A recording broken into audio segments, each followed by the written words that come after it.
Hello everybody, welcome to the MMA Mauritius Podcast. This is episode 3 with Dr. Rudy Sassoli. So usually we begin this podcast and do the entire podcast in Creole or Français.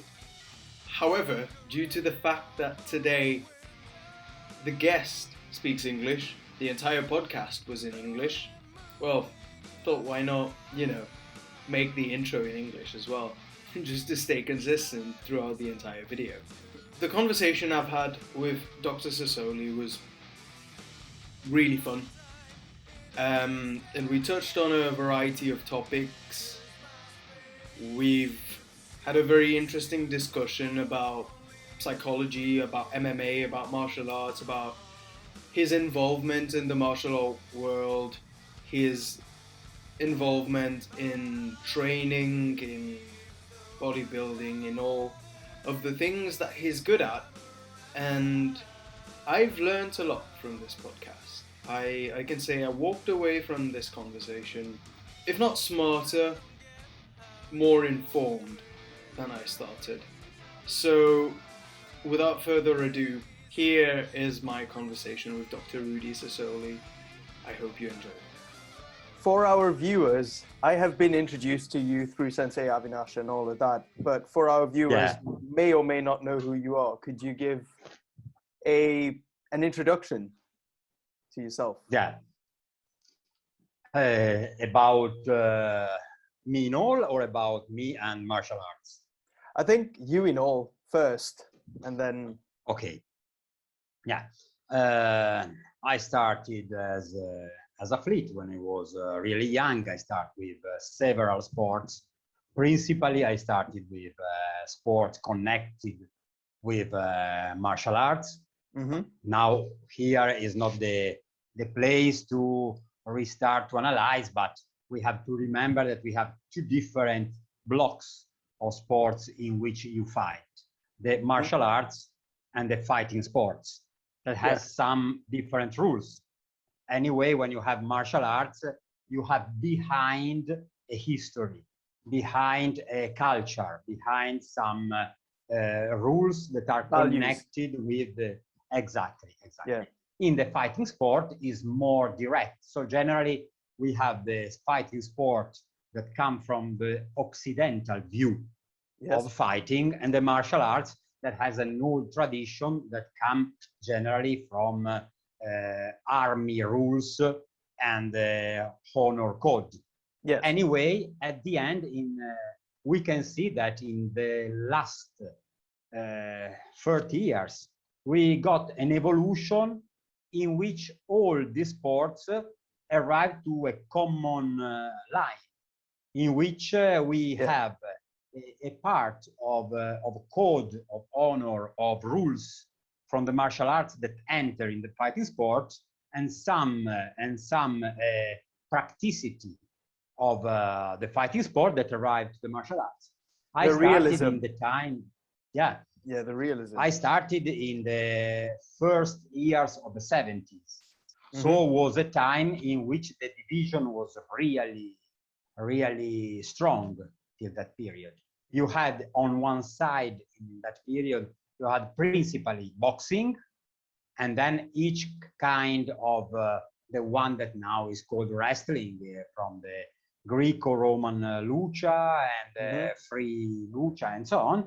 And on the other side, we have only few traditional martial arts that were generally from Japan in that period.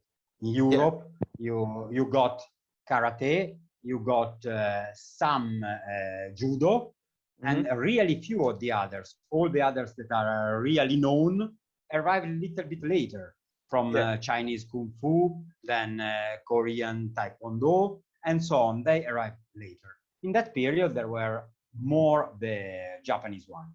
And I started with judo when I was 7 years old. Great sport. Then I moved on other kind of sports that were in team sports. So all that was volleyball, then I played tennis, then swimming. I started to touch each kind of sport. side by side with my studies. I moved to other kind of studies because in that period I was doing the high school and the conservatory for the playing piano, and then I moved to the university about medicine. Medicine in the first time about veterinary, about animals, and then the courses for nurse, and then as dietitian and dietologist and so on. What happened that during this part of my life, I was also continuing to practice sport. So I moved from the sport that I told you to free climbing. That was nice. On the mountains and so on. In Italy, we have a lot of famous mountains, really good to train. And then I started also my little career in strength sports, so powerlifting, bodybuilding, and so on. And I had the passion of boxing in that period, but my life was not so simple. So I was alone with my mother with some difficulties and so on. And so she knew my passion, but she asked me, please, please, please don't do boxing, because she was afraid of the sport. In that period. And so I didn't want to increase her stress. And so I didn't start with boxing. I was training by myself, but not in a gym for competition and so on. And I continued and increased my career as bodybuilding. I started to do competition and all in the same time as I was finishing my university studies. And so what happened that I started to connect what was the knowledge in medicine, in physiology, in biomechanic with my training. So sure, I got my trainers, my mentors, because in Europe, especially in Italy, you have a good number of big masters about it. And especially one of them, that the name is Jimmy Pedemonte, is the one that gave me a lot of tips and gave me the knowledge about this work. He was the only Italian that went to do conferences about sport in Russia and USA. So I was going to say, that's a famous name. It's a name I've heard before, Jimmy Pedemonte. Yeah.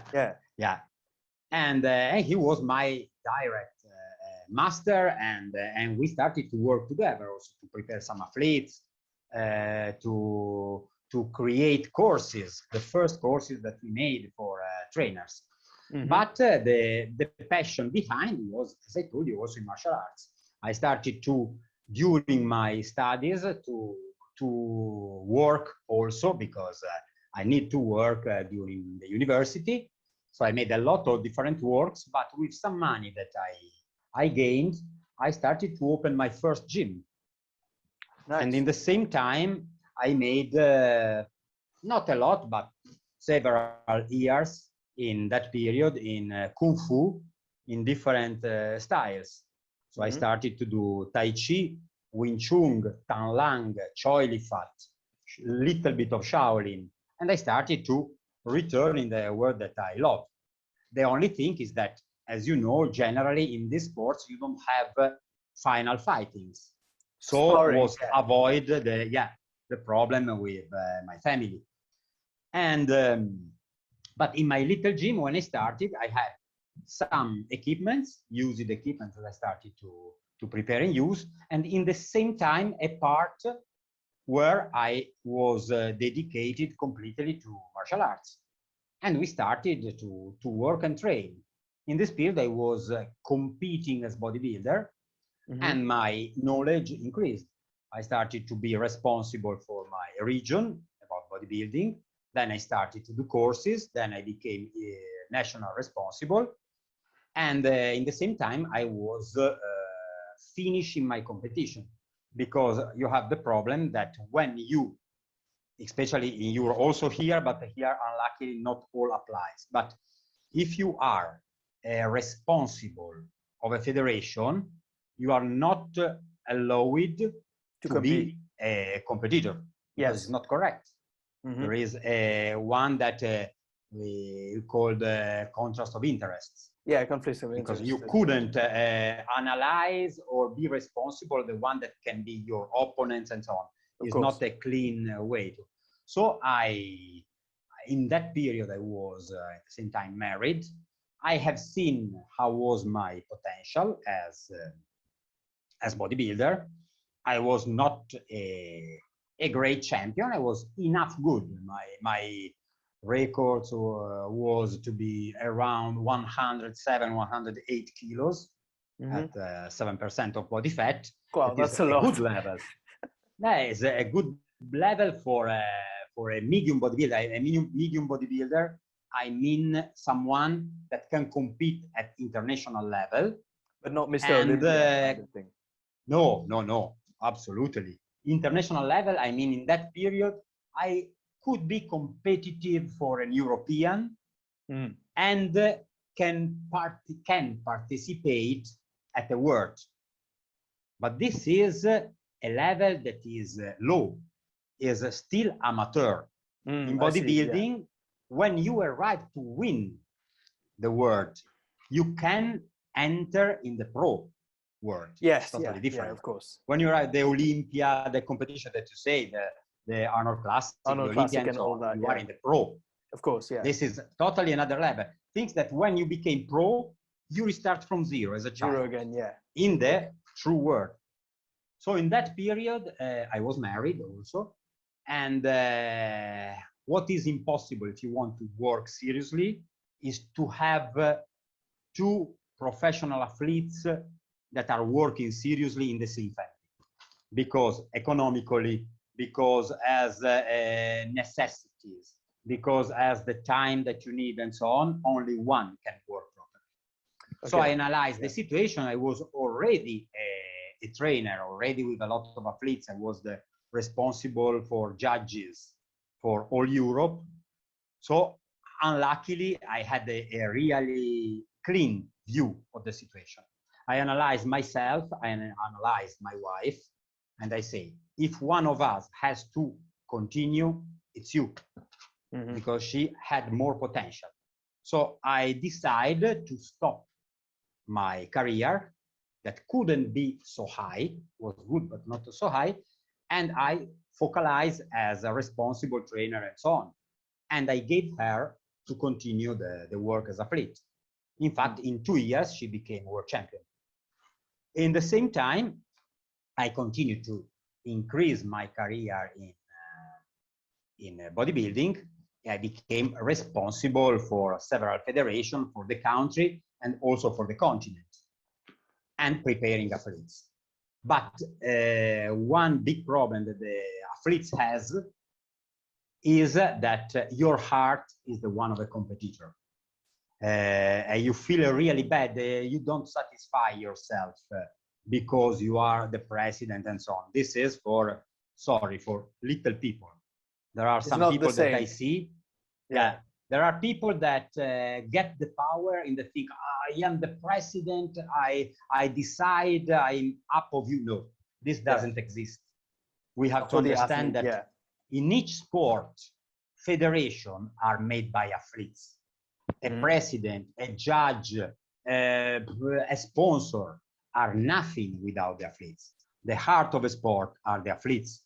Yeah. The one that sweat each day, fight each day, have pain each day. They are the federation. We around are the good frame that can help them to get their goals. Yes. This is what we have to understand. And this is a big mistake because a lot of people is frustrated and try to get their satisfaction from this. It's not so. But as I told you, my heart was the one of a fighter. In the same time of a competitor. So I say, okay, I can't compete more in bodybuilding, but I have other chance. My gym were increasing from the first, I moved to the second.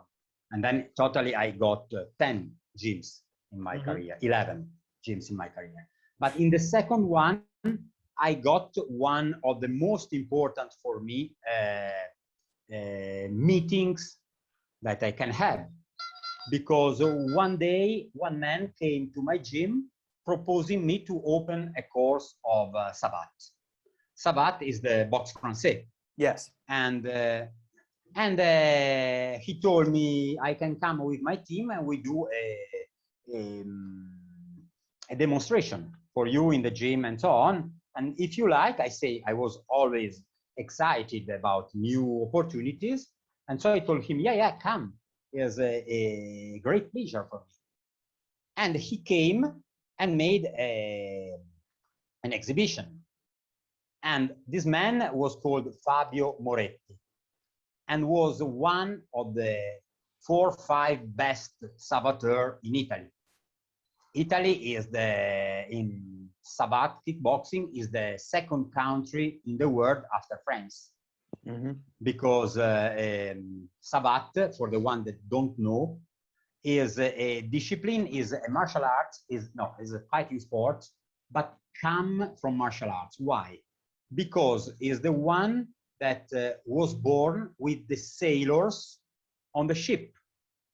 The people from Marseille in France and Genoa in Italy that were going with the ships, containers and so on 100 years ago in the one that we called exotic countries that are as here, China, India and all Thailand, of that. Yeah. They were discovering the martial arts that were not known in Europe.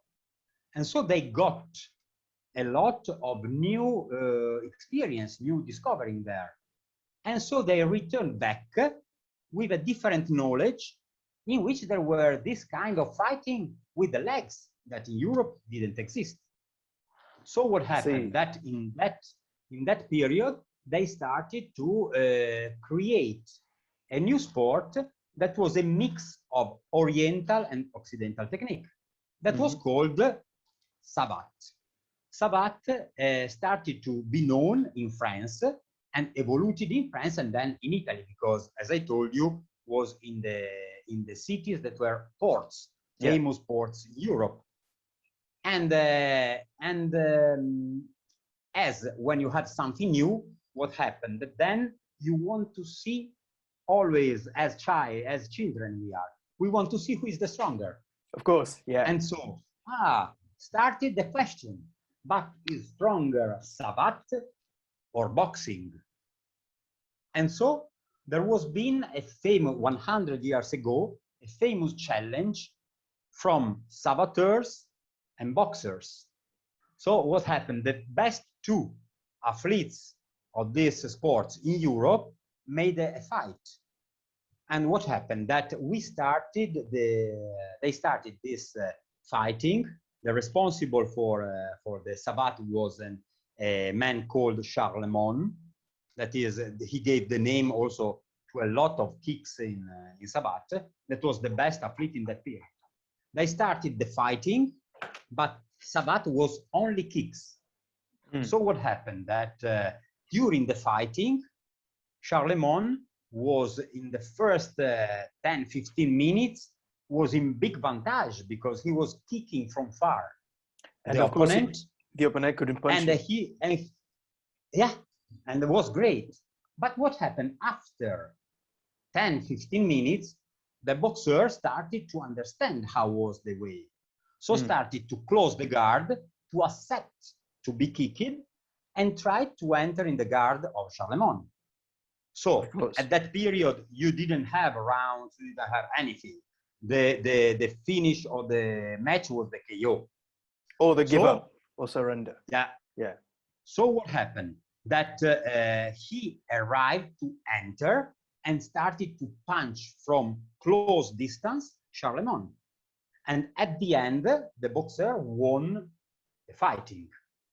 Charlemagne was really an open-minded man that in that period was difficult. He was not angry, offensive, and so on, he used the lost to analyze, and he says, yeah, we have a weak point. We are not using punch. This is a mistake. Yeah. And so he added the punches of the box in the kicks of the savate. And savate changed name and became box français. Because it was a mix of punches and kicks. Was a different thing. From that moment, became in Europe an unbeatable sport, because was really, really strong in this way. And then was a sport that was principally, as I told you, starting from sailors, but was diffused also in aristocratic people, and then in the army. So they added also the one that is called can de combat, that is the baton, because the aristocratic people was moving with the stick. And so they added the stick that is part of the savate. In this way, they create this sport that was really close to the Oriental martial arts. So this man that came in my gym was a teacher of savate, and was really fascinating me, this sport. So I told, I put in my gym immediately, and I want to be one of your students. And I started, he told me, it's difficult for you, because as I told you, I was more than 100 kilos, really clean. And in savate, what is important is the tallness, the height. Because more you are long, more you can maintain far and touch the opponents. Yeah. So I am 1.80 meters, and my opponents, to be my weight, they were all more than 2 meters. So he told me, it's hard for you. I say, don't worry. And I became his students with other. I was one of the worst students, because in our team we had 2 free vice world champion. We have a lot of European champions, really good athletes that were my brothers in fighting. And but what happened? That then I discovered in this way the first contact also with MMA. Why? An indirect contact. But this man, Fabio Moretti, my master, I discovered later, knowing him, I discovered that he was one of the 4 or 5 best athletes in savate in Italy. And I discovered that he also had a background that was starting from karate, boxing, and a lot of other sports.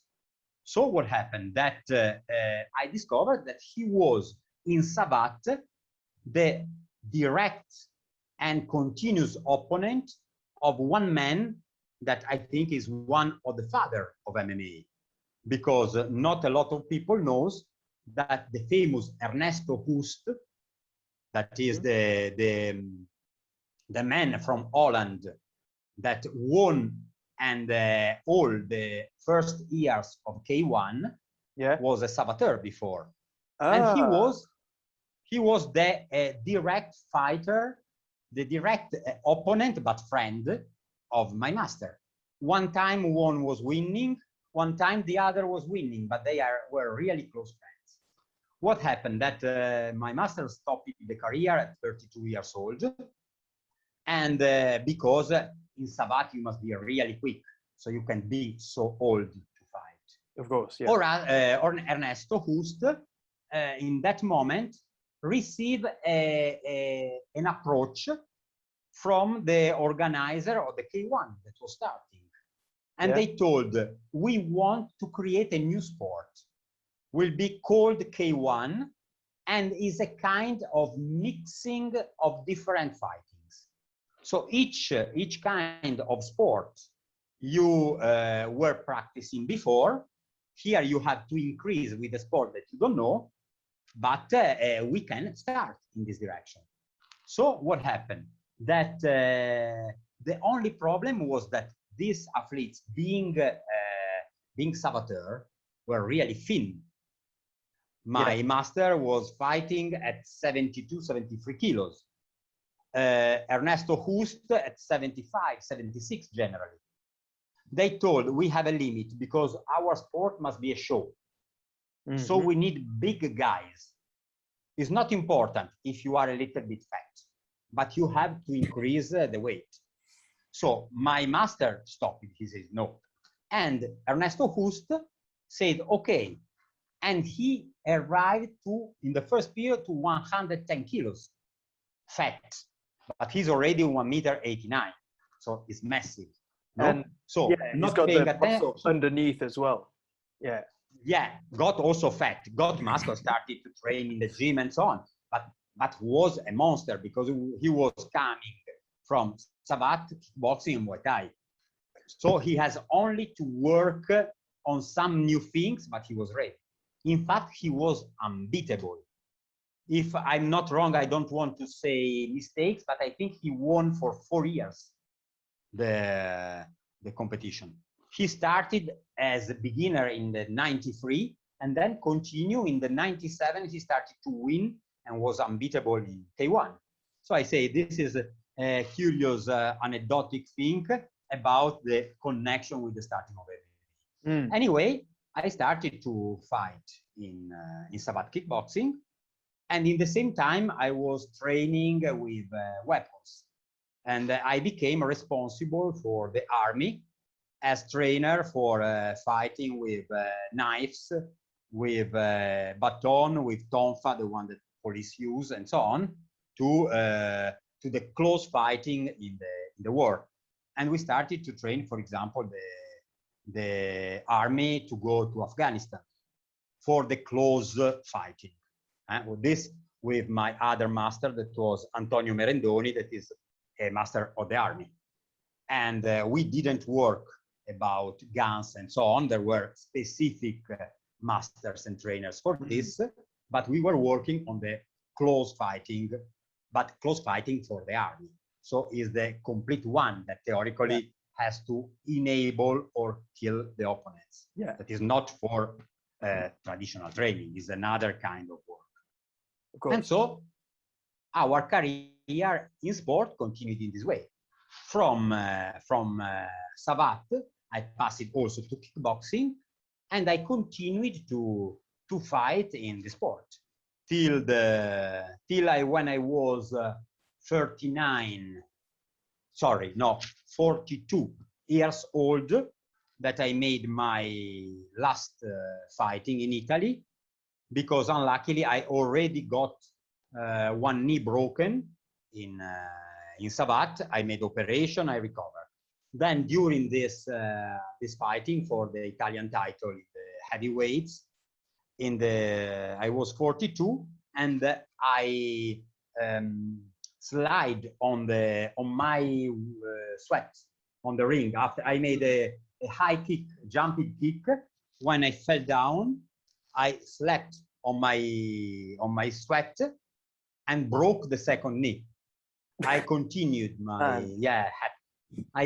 my fighting on one leg, but then the doctor wanted to suspend the fighting. Right, yeah.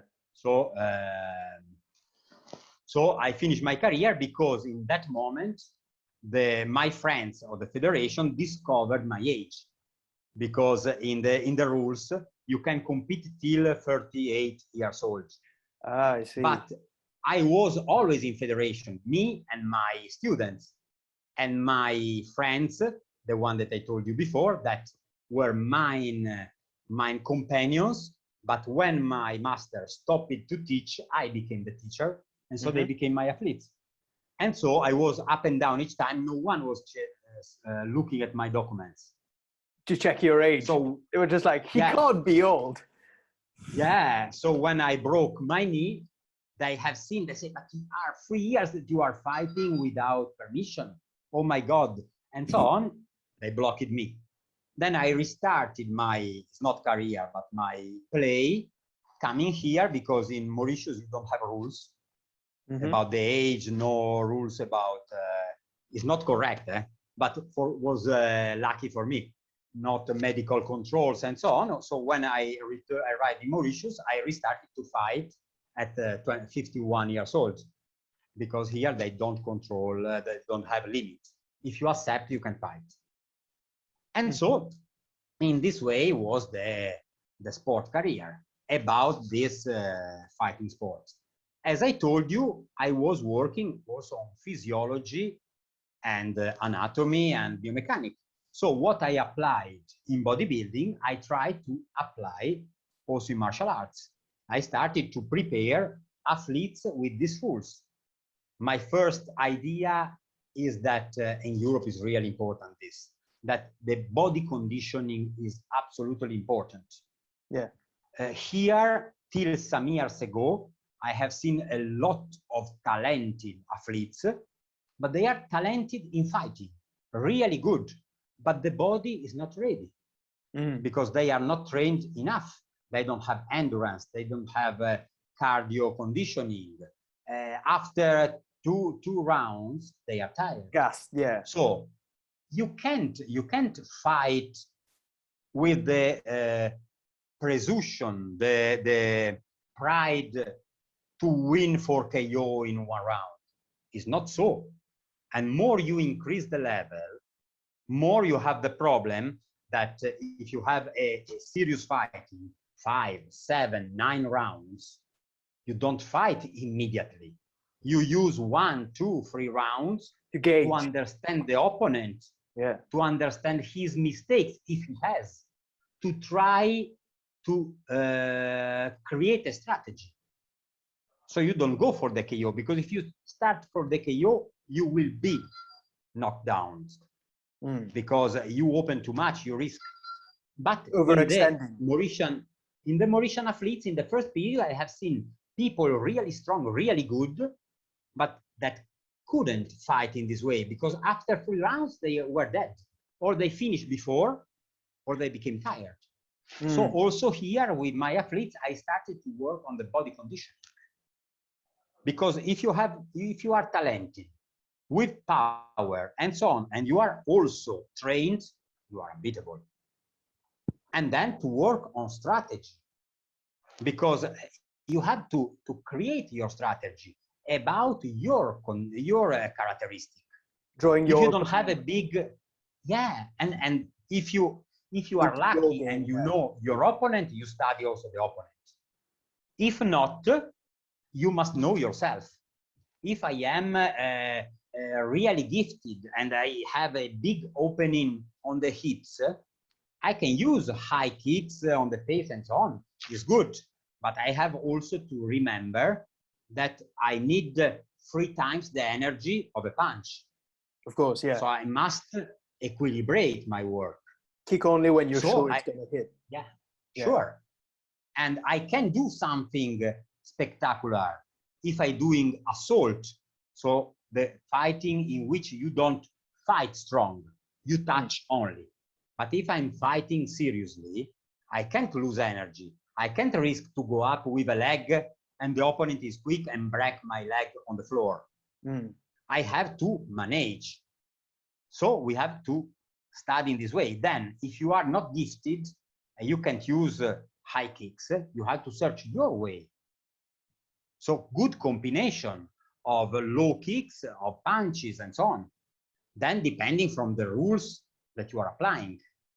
For example, in savate, you can do each kind of a round kick, but you can do straight kicks on the legs, for example, but you can't block with the knee, for example. You can do the reverse punch.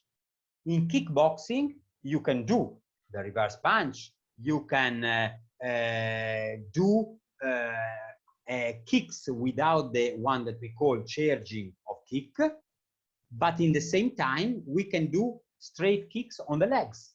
There are only circular kicks. So there are rules different that you have to apply, depending what is good for you and which one is your sport. In savate, you use the shoes. In kickboxing, you are without. So this changed the way to kick. Of course. If I'm kicking in savate, there are a lot of really strong kicks that you use fighting with the fingers. You enter in the tips as if you are using how is the name? Oh, sometimes I forget the English name. Anyway, as a punch, you enter in the lever, but in the kickboxing you can't because you break your fingers. Yeah, so you have to touch with the heel. The pointed, or you mean the pointed kicks kind of thing. Yeah, exactly. Yeah. So there is to manage depending what you have to do. And then in my gym here in Mauritius, in my first gym in Mauritius, I met also Avinash. That was training for jiu-jitsu, grappling, and so on. And in that period, he was working on the idea to start MMA. And we spoke about it. I thought that was a great idea because in Europe, MMA was already starting being strong. I have a lot of my friends that are really big athletes in MMA. I told him also, if you want, we can manage to get some seminars and so on. And he was believing in this idea, and he continued. Then I closed that gym. I moved in another place, and he opened his other gym and so on. So for a period, we didn't meet, but then we meet another time that he was already in the creating the federation. Then he invited me when he made August Valen, isn't it? Yeah. This great seminar that was really interesting, and this man from Sweden was really a great master. A good technique, great approach with athletes, perfect. Was really nice. And then when he arrived to found the new federation, he proposed me this really nice collaboration about the nutrition, the analysis, the workout of the high level athletes. In the same time, also to organize some seminars about the standing fighting, because I am not an MMA teacher. As I told you, I made a lot of things, so I have basis of a lot of things, but this don't create a master. Of course. You can teach when you are ready. I have seen in my career too many people that teach about something that they don't know properly. And this is dangerous for the athletes. So I am not an MMA teacher. I know something about MMA. I could be an MMA student with my friends and so on, but I can teach the athletes on the standing fighting. So till that they are standing is okay. And also how to analyze the way to fight, because it's a different standing fighting. Because in MMA you have the grip. So the things that you can do in savate, kickboxing, boxing, and so on, not always are good in MMA. Because you can give an opportunity to your opponent. An extended. So you must know how to fight. Exactly. So you have to understand how to fight. The way to exit from a punch, a kick is different, because you have in the same time leverages, grips, and so on. So we worked on it and on the project about nutrition and all, because this is my principal part of work. I train, I prepare, I was training in the sport, I was competing in the sport, but I trained each kind of sport because I adapt the workout and the diet to the sport that you have to do. To give you an example, if you're working with bodybuilders, you have to take these people to a percentage of body fat that, depending from the level, could be from 3.5 to 6%. Yeah, of course. If you are working on a fighter, you must be from 6'7" to 12 to 9'10". Oh yeah. Because if not, you don't have energy. You are too weak. If you are working on marathon athletes, you need, if it's possible, a 12% body fat. Because you need to burn a lot of fat during the the competition. And in the same time, if the fat is too much, you have a weight on you that is dangerous. Yeah. Because decrease your endurance. But if you don't have enough, you are weak. So each sport has his balance. Mm-hmm. In my athletes, I made 8 world champion in bodybuilding, and around 4 or 5 champions or vice world champions in kickboxing and savate, 5 European champions, 1 champion of Europe in marathon, 2 free national champions in athletic. Then soccer teams, the professional soccer teams in Italy, some of them I worked to prepare the athletes, always conditioning. I don't know how to use a ball, never played soccer and never able to do. But you understand the demands of the sport. Prepare the athlete, yeah. I prepare the body in the condition and so on. Biking, Italian champions in biking and so on. So you have to adapt to the sport. It's not the same. Each sport has different rules, different way to work. Then more is technical the sport, more you have to decrease the general gym training. That is really important. Because we need but specific... if you do too much, you kill the athlete. Yeah. An athlete that does already, for example, 5 athletic trainings weekly can go other 4 times to the gym. To the gym, yeah, of course. For him is 2, generally 2, maximum if he's really gifted 3 times in the gym. But for 20, 25 minutes, half an hour, really intense, but with short losing of energy. Because he needs the energy for his specific work and so on. So you have to manage in this way with the athletes. And then there's also sometimes the fact that you don't want to train motor patterns that are going to interfere with specific demands of the sport, isn't it? You can't, swimmers, they have different demands than runners. Also the swimmer, for example, the swimmers need fat, not a lot, but need fat. Why? Because the density of the fat of the body is less than the one of the water. So help them to float. If you are clean, you are not strong in swimming. I remember one of my big friends, this is an anecdotal thing, but I have a lot of friends that are in bodybuilding, logically, no? I was close with, for long period with Flex Wheeler, with Ronnie Coleman. Wow.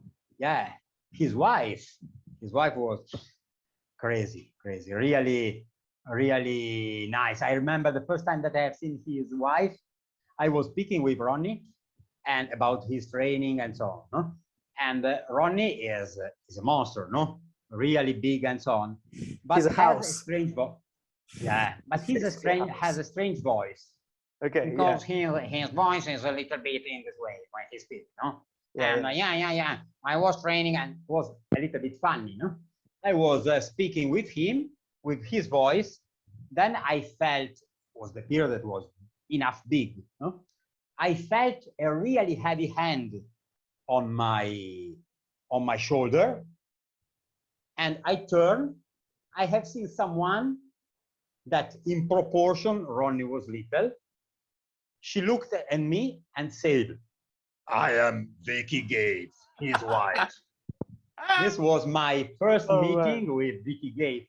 That was a lovely lady. Then they separated later, but was a great athlete and a lovely lady. And so there are these kind of things. No? And in the number of these athletes, there was one that was world champion too. Was my friend in Italy. His name was Alessandro Padoan, Italian athlete that was around 117 kilos in competition, 130 out of competition. He won the world championship, and then he went in holidays in Sardinia, that is an island near in Italy that are really beautiful, no? And when he was young, he was a swimmer. And so he says, okay, I won my competition, I want some relax. And he was on the beach in Sardinia. And there was a little island really close to the beach, really close, but really close could be 150 meters. Yeah. But for a swimmer, it's nothing. That's not a lot, yeah. I go. He forgot, he remembered that he was a swimmer before, but he forgot that he was a man of 125 kilos in that moment at 5% body fat. Yeah. He went to swim. The group that was with him saved him after 30 meters because he started crazy cramps and his body mass was so heavy he would fall, yeah. Started to go down. And they saved him in this way because sometimes we don't think about these things. In a different way is what happened, not for the body fat, but we have lost 2 years ago one of the legends of bodybuilding, no? That was Franco Columbu. I think you know. Franco, yeah. The best friend and best opponent of Arnold Schwarzenegger. Franco Columbu was my friend, and I was his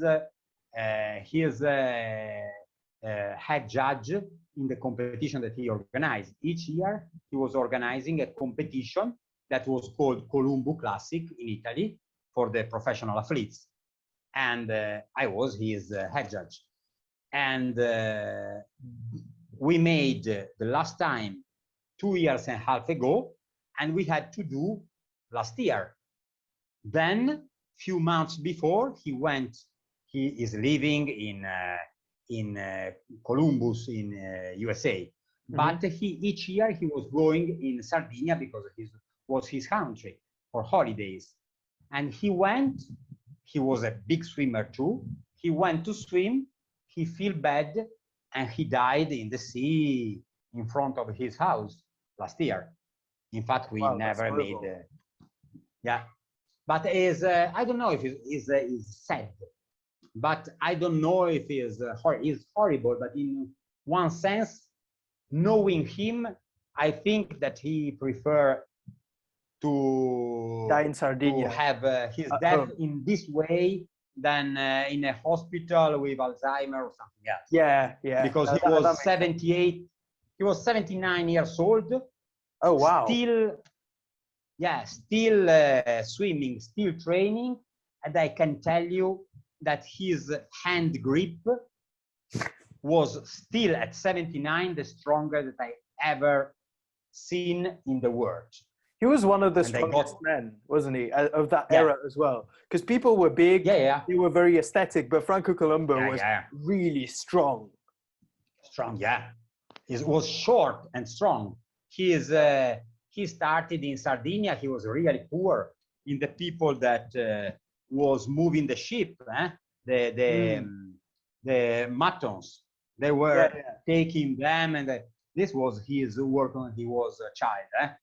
And the play for these people was to take big stones when they were on the mountains and move from here to there, or lift them or throw them. And in fact, when he was back at the, we can say, civilized people in the town, his game was to hide the cars of the friends. He was moving the car from the parking and put in another place with the hands. So they were, in this sport, there are crazy people. It's kind of funny. It's kind of funny because you say, so Franco Columbu was moving essentially cargo on ships when he was young, and he was insanely strong. And then you have this guy now in professional MMA who's Francis Ngannou. And when he was a kid, he was working in sand factories and he was throwing sandbags all day. And now he's insanely huge and he can touch your chin and kill you. It's really... Sure, but you know, because the things that you are used to do in your younghood, in the teenager period and so on, became natural movements that you can continue and are big training for you. you do for play, but then became something that tomorrow you will use, or in your sport, on in your work. Yeah. I remember that, as I told you, when I was really young, I was a free climber. And free climbing train a lot the grip, also because I was heavy, not so heavy as when I was athlete, but when I was climbing, I was 80 kilos, and the good climbers are all less than 60. Yeah. But so my grip was really strong, and when I started to do serious training, pull-ups and so on, I can train properly, because when you do pull-ups, for example, is your grip generally that finish first, before your back. The back can do some reps more, but the grip dies. Yeah. In this way, I can train. I could, in that period, train properly. And then 30 years later, when I was in necessity to have extra work, because I was with a big family and so on in Italy, I got a work as you know, the one that they called air mason, the one that repair the skyscrapers. Oh yeah, of course, yeah. With the ropes from the roof. I made this for 2 years, because with my experience of free climbing, I could work at 50, 60, 100 meters from the floor. Yeah, without, of course. And you must have experience, because sometimes you have problems. Sometimes one rope can break. You are only with the security one. You must know how to manage. Yeah. And all that you got, return tomorrow, as in the studies that I told you. If you study something, you have to apply in all the fields that you touch, because all is connected. The body is one. The physiology is the same. It's not that what is good for medicine is not good for sport. Of course, yeah. What is your rules for digestion in a dietetic situation are not applied in a day that you get fun and so on.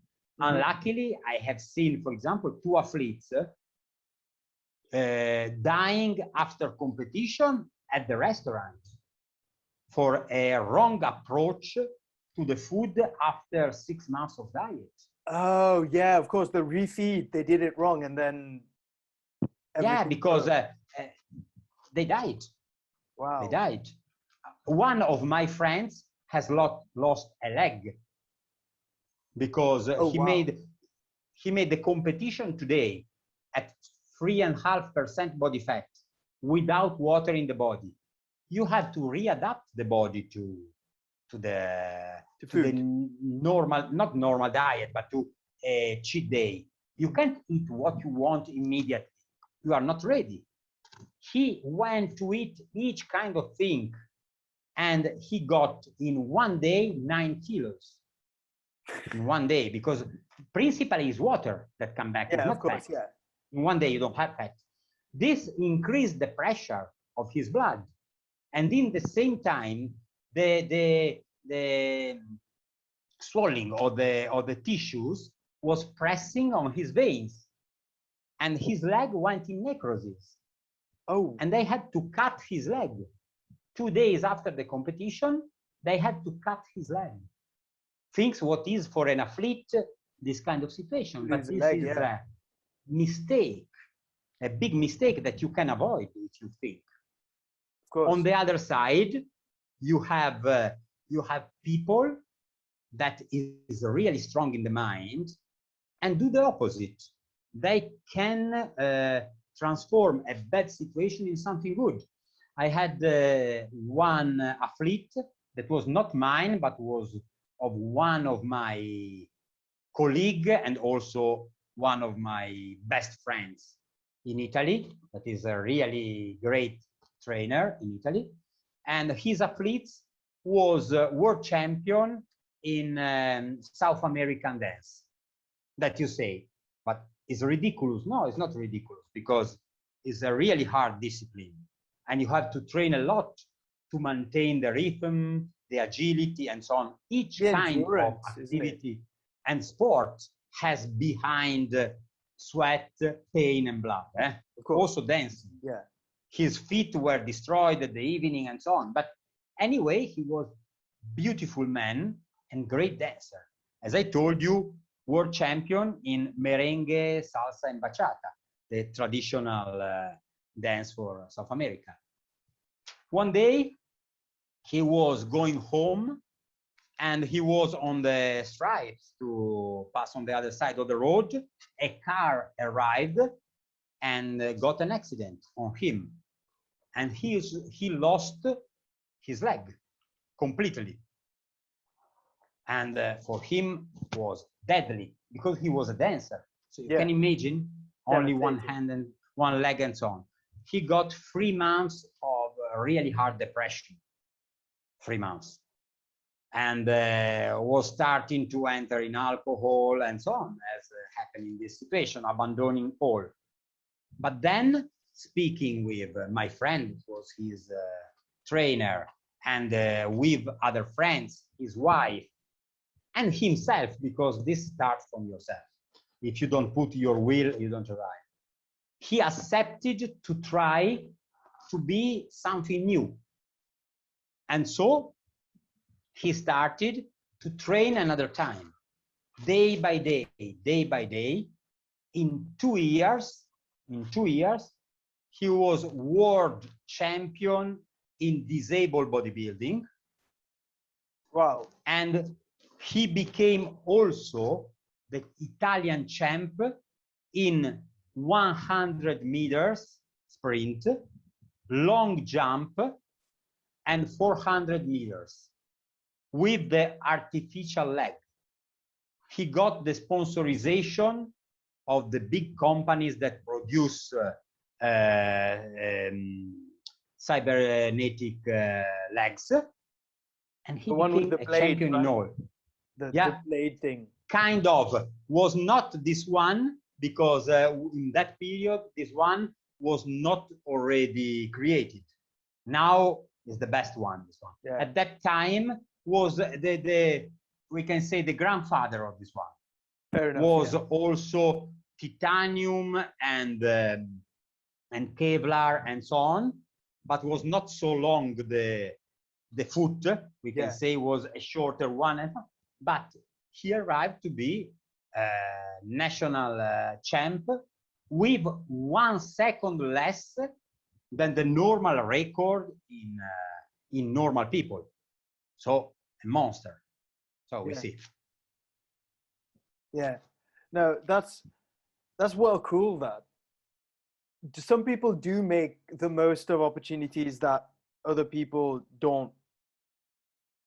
I feel like they don't get to do that, but I'm not sure if it's because they don't get to do that, but some people really have mental toughness, resilience in a way that other people just don't.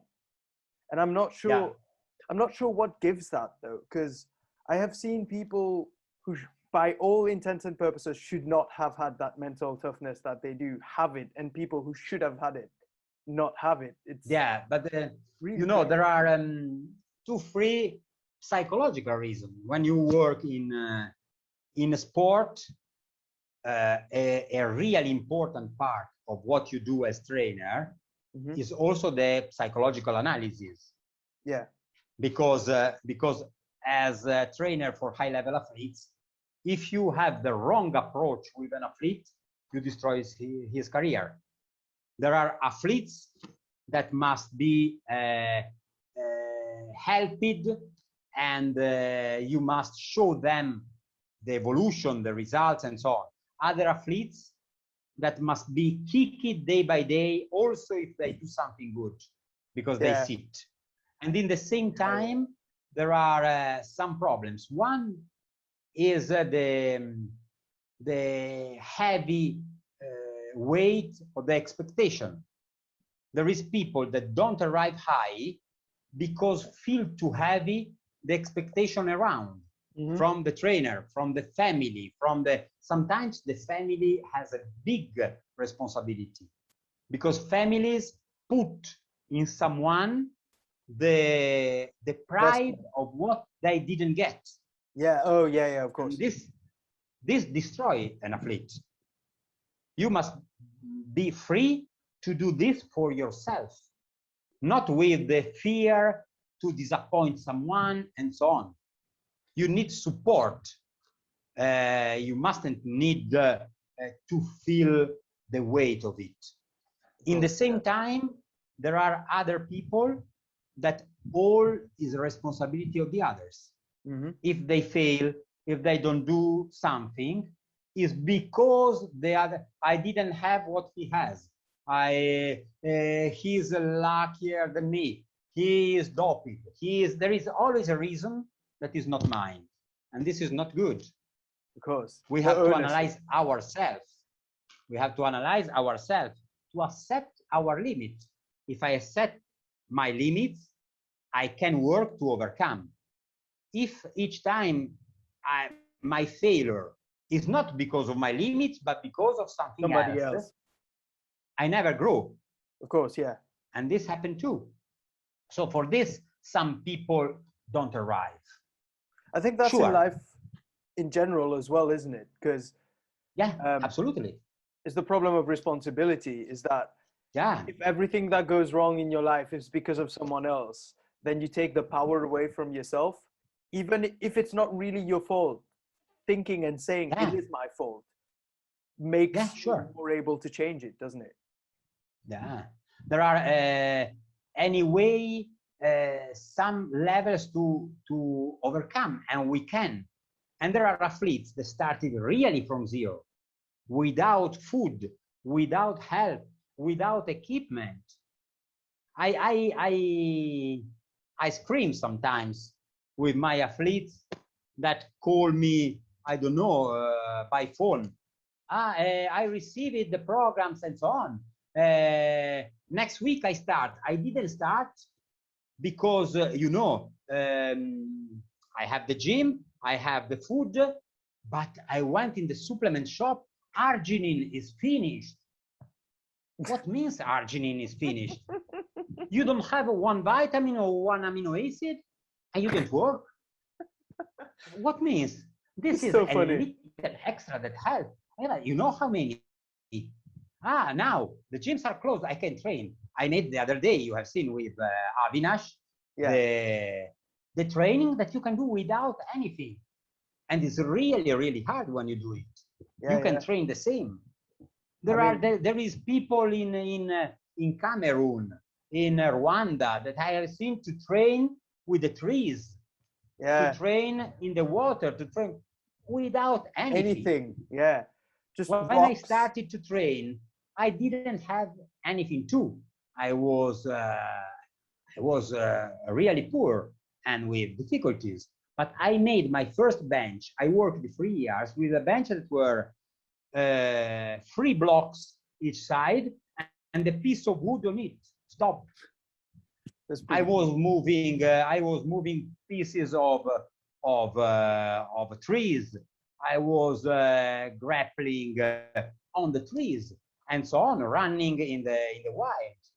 And then when I got the money to buy 2 dumbbells of 5 kilos that fixed at the time, I'm speaking about the 1978, 2 pieces of 2 blocks of 5 kilos. And at the time, you didn't have the internet, you didn't have nothing.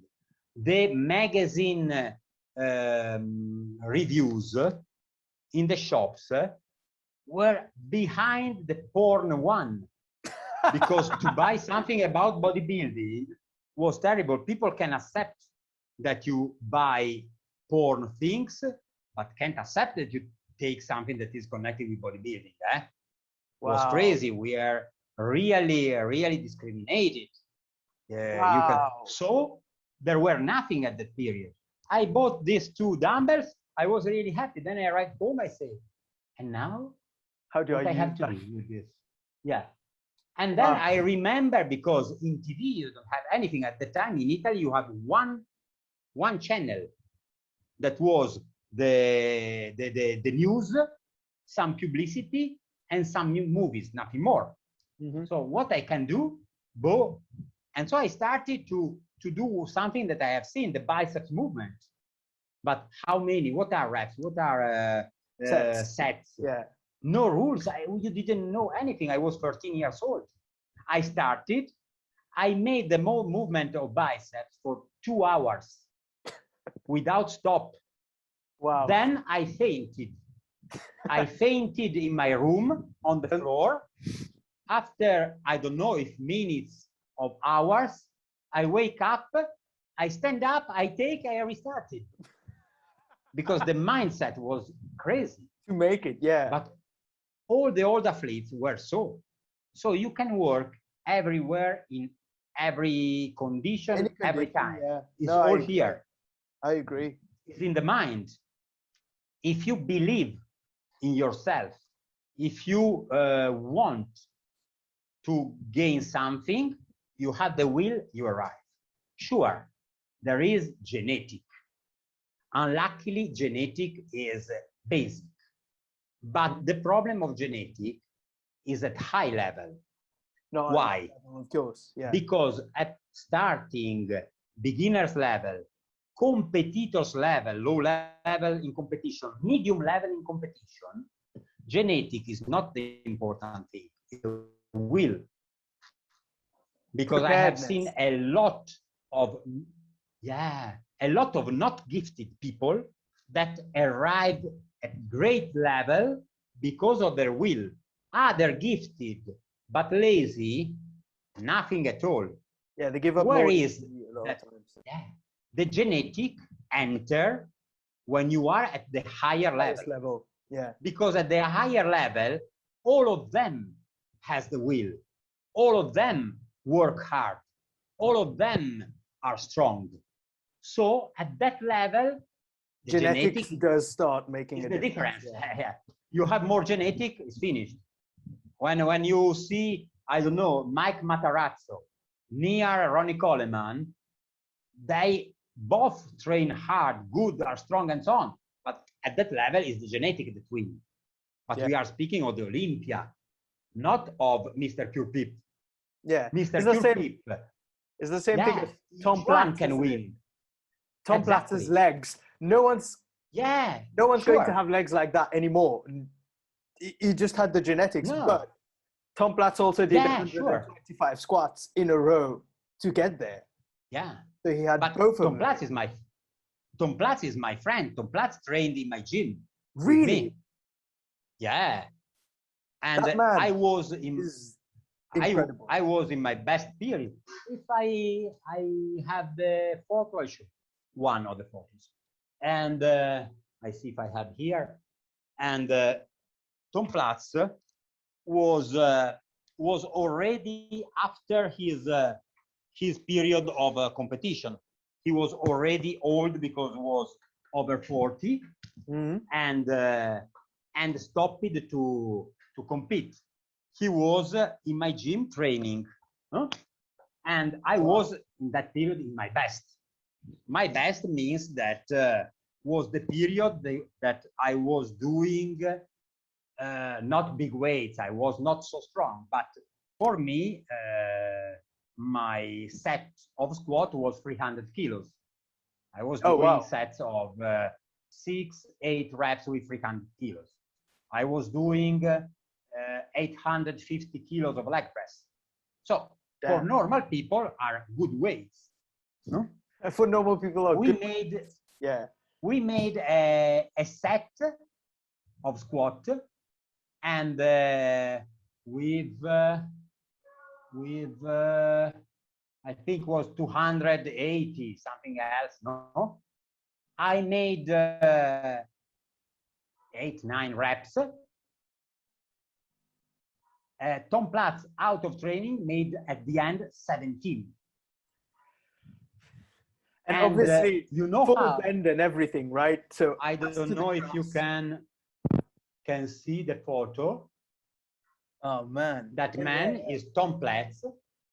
Then you see one man in the chair.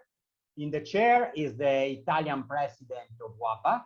That is another close friend, and the one seated on the floor, it's me. Oh, wow. Here we were cool. in my gym training that day. No? We made also a seminar with him to show, and you see, but how was his set? He made a set, he arrived to 7, 8 reps and was tired. But then kept going. put concentration, and he made other 3 reps. And then concentration, other 2. And then concentration, and one by one, he arrived to 17. He was killing himself, nothing at all. This is the situation, is the mindset. Yeah. Because another one was stopping at that moment, but he continued. This is the way to work.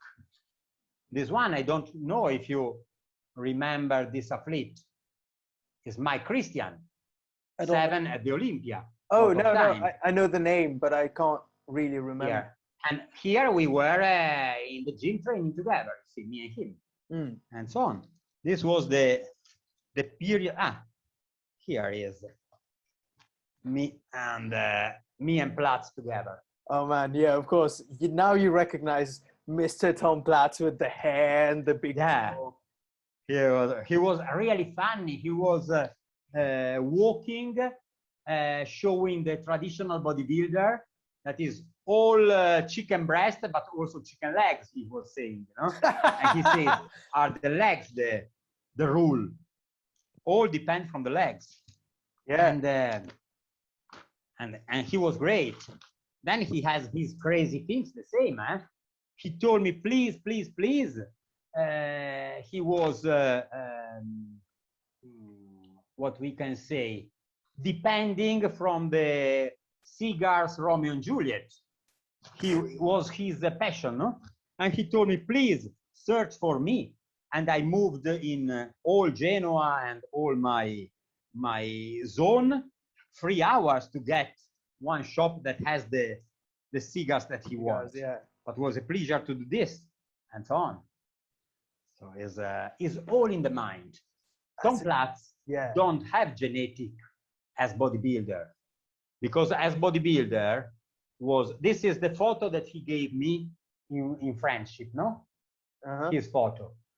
You see that the structure, the legs, you see, are incredible. But the structure, you see, is not good. He was large in the hips. Yeah. Not enough shoulders, and so on. But he arrived there because of his will. Hard work, yeah. He was an example that also without genetic of growth, yes, but genetic in the shape, no. But he arrived because his will was stronger than his weakness. Yeah. He overcame. Yeah. Same in the fighters. One of my best friends, his name is Gaetano Antonuccio. Was Italian champion in Savate and kickboxing too, no? 1 year we got the national championship, really different from the other years, because generally you have time to prepare, and then when you get the right to fight for the national championship, you work on it to fight with one opponent. Stop. That year was different because they made a tournament. So brackets what happened? And all of that, yeah. Yeah, so the 8 finalists made the championship in 1 day. Crazy.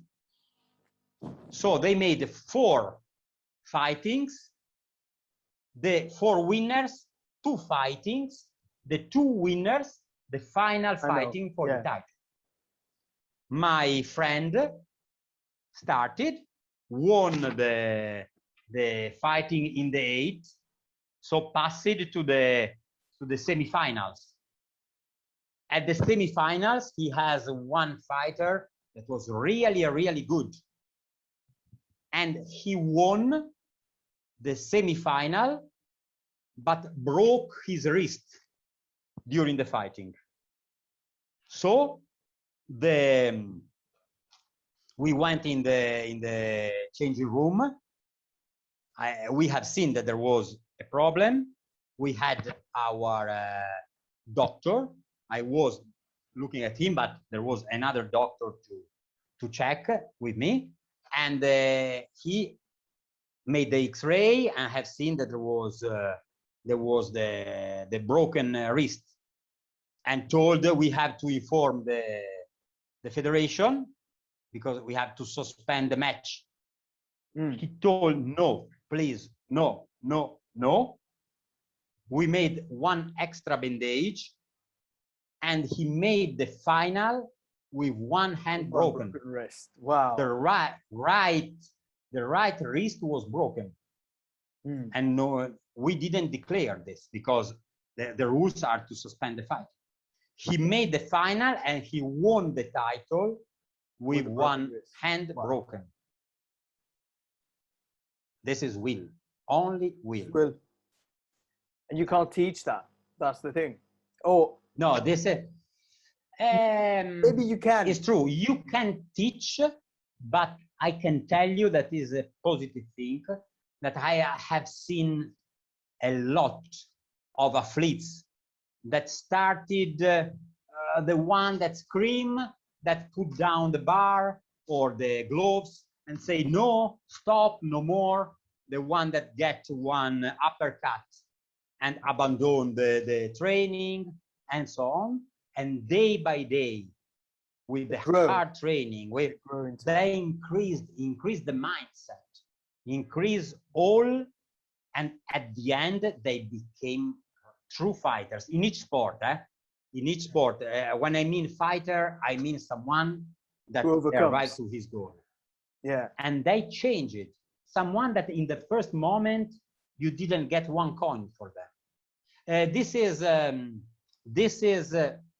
something that I learned by my trainer that I told you, Fabio Moretti, because as I told you, in Sabat we had the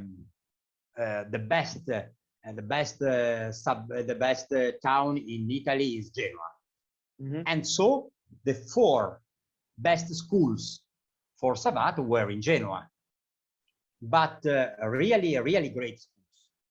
But the difference, there was one that is kickboxing and by Marco Costaguta, that I don't know if you heard him, but is a man that won 8 times the world championship in Thai box, fighting in Thailand, not in Italy.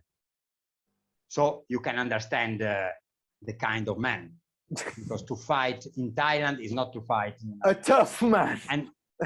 And he won 8 times the world championship in his category. Little one, 67 kilos, but was... they fight really hard at 67 kilos though, like the Thais, man, they... Yeah. And he was a great athlete. But in my view, he's a friend, my friend, my age. But in my view, is not a great trainer. Not because he's not good, he's really good, but his way to train is the hard one. You go in his gym, you start. You got a lot. The first time that you fight, you got a lot of kick, punches, injuries, and so on. His mindset is, if you survive, then you can get good. There is potential to be a fighter. I never accepted this way, because in my view, thanks to my teacher, I have seen that a lot of people that arrive and is apparently shy, weak, delicate, then they have a heart of fighters that is incredible. The thing is that to be a good athlete in that way, as Marco Costaguta says, you must be not only a good fighter, you must be aggressive and a little bit cruel. So you win and you resist because you want revenge. I want to break you because it's good. It's one of the necessary gift talents of a fighter, but it's not enough. I have seen athletes that are more cold and train day by day their aggressivity and their mindset and work on strategy day by day, and they can be better athletes than the others because also they are protecting their health.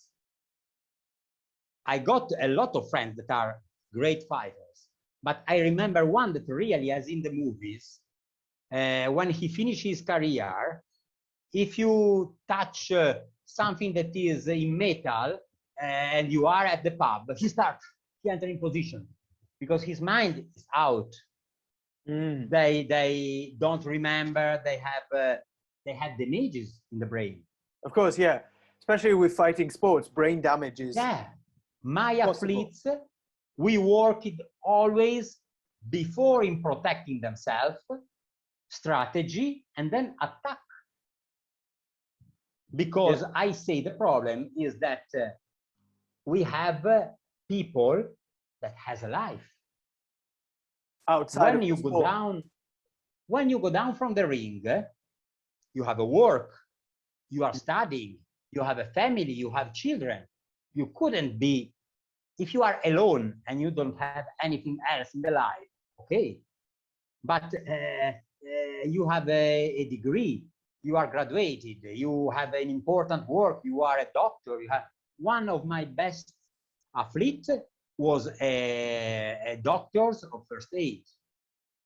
He can't go down from the ring, go in hospital and forget how to cut someone with a bisturi or to do an operation. He became also a cardio surgeon. Oh, wow. And was a kickboxing fighter. So you have to maintain your mind agility and so on. You have to speak with your children and understand what they are saying and so on. So you have to protect also yourself. And then they became really strong the same. One of my best friends was European champ. His name was Giovanni Merialdo, but his nickname in fighting was Gandhi. Was Gandhi because he was a peaceful man, really sweet, really light, never angry, never screaming, but on the ring was a big fighter, but with a smile. I have seen him lost only one time because they suspended the fighting because he got a hook so strong that we went in the stop of in the time between the rounds, and I told him, Gandhi, we have a problem. He told me, no, why? Your mouth. He has the teeth here and the other teeth here. I say, I check, was totally broken, the mandibula. Oh. Half up, half down. And he told me, no, I continue the fighting. I say, no, we can't. This one we can't because the other one with the broken hand we can. But here, if you get another one, you break also here. And then you can risk not to eat more and so on. I said, no, we have to inform the referee. And the referee stopped it there. You know what he said? He went to get the hand to the opponent, told him, you are great. I'm only sorry because it was so nice and so funny for me, this fighting, that I'm really sad that I didn't change. Then we went to hospital. We made the operation. We purified his bones. And he ate with the only liquid for 1 month. But he was always happy and so on. So, and I told he was one of the guys that started from zero, really soft, really shy and so on. And on the ring, he was a monster. So you see, is if you don't work also on these guys, you lose a lot of talents. I think because there are the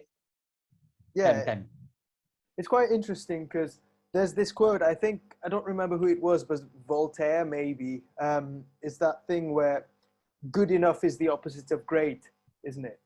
If you are good enough by the time you start, you never work hard to become one of the best at whatever you do.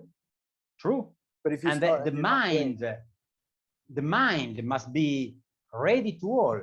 You must train also the consciousness, especially in fighting, of what you are doing. A lot of people don't arrive because they take as a play. They forget that you are doing something that is dangerous. I have seen also athletes that died in fighting, athletes that enter in coma state. Someone exits, someone no. Someone got big injuries. Sometimes, because it's a low-level fighting, a regional one, people go not ready, fat, looking bad, not respecting the opponent. You don't know who is in front of you. Could be the most talented in the world that tomorrow will be the MMA world champion. You don't know. Could be that is his first fighting, but he's the Tyson of the 2030. You don't know. You don't know. So you have always to think that you are risking your life. And you never proper respect to the opponent as well. I never enter in a fighting thinking that was simple. Each time I thought could be that I don't go down from the ring. But this is not to be afraid. It's to be conscious and to respect what you are doing. There was a famous writer, Italian writer, that wrote a lot of adventure books last century. His name was Emilio Salgari, and he said is wrong to say I'm not afraid, because if someone is never afraid, is an idiot. You must be afraid, but courageous enough to accept the challenge. If you are not afraid, you are stupid. No, I agree. I think it's more dangerous to not be afraid. Definitely. No, if you are not afraid, you do idiot things. You must be afraid and take control of your fear. This is to be courageous, not to be afraid. That is incredibly deep. And I think now might be a good point to stop this. I feel like we should do this again because I feel like we have so much more to talk about. You're a man who's lived a lot. You've done a lot of things that are, very... Unluckily, there is a lot of years behind. I mean, unlucky for you maybe, but for us to get to hear about all of the experience, I definitely consider myself lucky to be able to do this. This is true, and I thank you a lot, and I appreciate. But one thing that I have to tell you is that it's really nice to hear and analyze the experiences of the others. But these things became ours only when we passed through. Unluckily, all of us heard, and is interesting, is anecdotic, give you new point of view, new ideas, and correct sometimes some mistakes. But will be your property in the moment that you pass through it. Unluckily, is something each one of us that are old, I see that we say, why when I was 25, 30, I didn't have this, we can say is the wrong, sorry for the pride, is a wrong word, but we can say wisdom, because is something that if you can have the knowledge, knowledge is better. If we can have the knowledge of the 60 and the body of the 30, you really are unbeatable. Unluckily, they are, when one go up, the other go down. That's why we have a coach and a student, isn't it? There's the coach with the wisdom and the student who's willing to listen with body and the physical capacity to execute. Is really true, and is important for this has the good coach. Yeah. Because sometimes the problem is that not unluckily only few, but unluckily I have seen also coaches that try to get their satisfaction, the answer to their frustration through their athletes. And this is a mistake, because you can take the best of them. We got our time, or we are getting in other low level things. As I told you, I like to fight sometimes at my level now and so on, but I had my life, so I don't need to get the results, the goals and so on from my athletes. I have to work to help them to express them. Of course. Not to take something for me. And sometimes this board is really thin. Yeah. There are a lot of borderline that sometimes fall down, also with innocence, also not because they want, but they are getting something for them. And this is something that can break the results of the athletes. Yeah. Because I think it's their moment. A lot of time gets put into, how to be a great athlete, but fewer people ask themselves the question of how to be a great coach. Yeah. And the first step is how to be an athlete or a coach. Yeah. The great will arrive, later. could be. Yeah. If come already, when you are an athlete, you won all that you can win. The first time that you put the foot on a ring, on a stage, on a running place and so on, you won. Is not the position, because the fighting is before. In the moment that you are so courageous, so strong to enter there, you won. Yeah. Then the fighting or the comparison with the others is beautiful, but you have to see as the best condivision with your brothers of what you are doing. The competition was till that moment. The competition for a bodybuilder is till the last thirsty moment before to go on the stage, with hunger, with tiredness, with weakness, with pain and so on. When you are on the stage, is the moment that is your show. Is the moment in which you and the other that know the same difficulties have a party. Then one will be the best, it's true, but you all are dividing the tears and the blood. And in the fighting is the same. In the moment that you are enough courageous to enter in the ring, you won with your worst opponent, that is yourself. Yeah, that's because you know how many I have seen that the day before the fighting, they stopped it. They didn't feel. Or in the moment of the fighting. No, they don't go.